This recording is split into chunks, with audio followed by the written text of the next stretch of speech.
নমস্কার বন্ধুরা, পুষ্প কিচেনে আপনাদের সবাইকে স্বাগত। আজকে আমি রান্না করে একটা শাকের রেসিপি আপনাদের সঙ্গে শেয়ার করছি। পাট শাকের ঝোলের রেসিপি। আর এই পাট শাকটা ঝোল ঝোল খেতেই ভালো লাগে। গরমের খুব ভালো খাবার, গরম ভাতের সঙ্গে তো দুর্দান্ত লাগে। দেখুন বন্ধুরা, আমি এর জন্য 2 আঁটি পাট শাক নিয়ে নিয়েছি। এবার শাকগুলোকে ছাড়িয়ে আপনাদের দেখাচ্ছি। দেখুন, একটা একটা করে শাক আমি নিচ্ছি, আর ডাঁটিটা বাদ দিয়ে শুধু পাতাগুলোকে ছিঁড়ে নেব, আর ডাঁটাটা আমি ফেলে দেব। শাকের ডাল যেন একটুও না থাকে, এইভাবেই পাতাগুলো পুরো বেছে নিতে হবে। দেখুন, আমি সুন্দর করে পাতাগুলোকে বেছে নিচ্ছি। একটু সময় লাগবে, কিন্তু খেতে হবে দুর্দান্ত। সব কটা শাককে এইভাবেই আমি বেছে নেব। বন্ধুরা, এই পাট শাক গরমকালে কম বেশি সবারই খাওয়া উচিত, শরীরকে ঠান্ডা রাখে। এই পাট শাক অনেকে ভাজি করে খান, আবার ঝোল করেও খান। শরীরের পক্ষে খুবই উপকারী। দেখুন, শাকগুলো আমার বাছা হয়ে গেছে, আর আমি ছোট ছোট করে কুচিয়ে নিয়েছি। খুব ছোট করে কাটার দরকার নেই, টাটকা শাক এমনিতেই গলে যাবে। এবার গ্যাসে কড়াই চাপিয়ে দিয়েছি, আর নিয়ে নিচ্ছি পরিমাণ মতো জল। এবার দিয়ে দেব 1 চামচ লবণ আর 1 চামচ হলুদ। হলুদটা পরিমাণ বুঝেই দেবেন।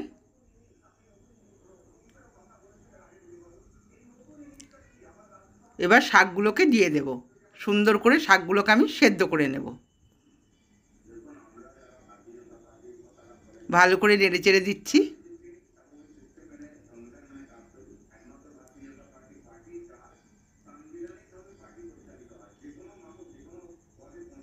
এবার ঢাকা দিয়ে রেখে দেব 3 থেকে 4 মিনিট। এতে করে শাকটা খুব ভালো সেদ্ধ হয়ে যাবে। দেখুন, আমি 3 মিনিট রেখেছিলাম।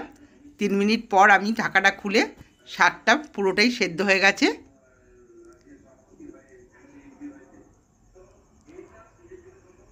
এবার দিয়ে দিচ্ছি 4টে কাঁচা লঙ্কা চিড়ে।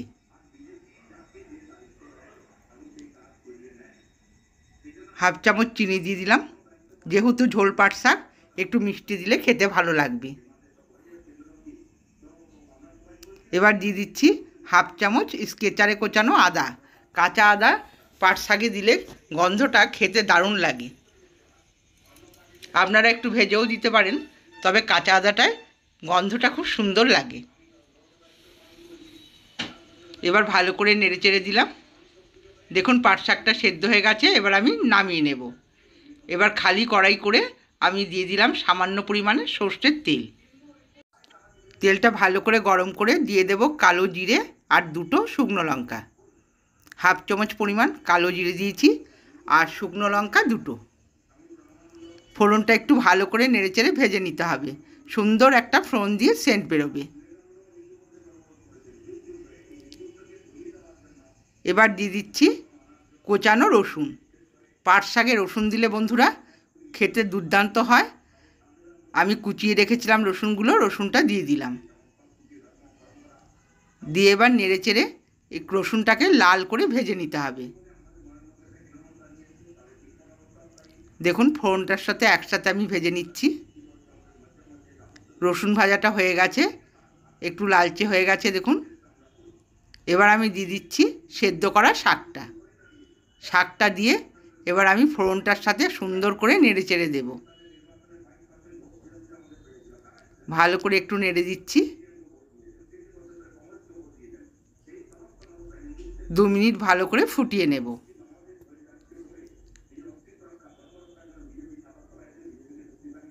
দেখুন, ঝোল শাক আমার রেডি হয়ে গেছে, আর খেতেও দুর্দান্ত হয়। বন্ধুরা, আপনারা গরমে অবশ্যই পাট শাক বাড়িতে খান। আর আমার রেসিপিগুলো যদি ভালো লেগে থাকে, আমার চ্যানেলটিকে সাবস্ক্রাইব করবেন, লাইক করবেন, আর কমেন্টসে জানাবেন আপনাদের কেমন লাগলো। আর যতদূর সম্ভব একটু শেয়ার করে দেবেন। আজকের মতো ভিডিওটা আমি এখানেই শেষ করছি। সকলে ভালো থাকবেন, সুস্থ থাকবেন। ধন্যবাদ।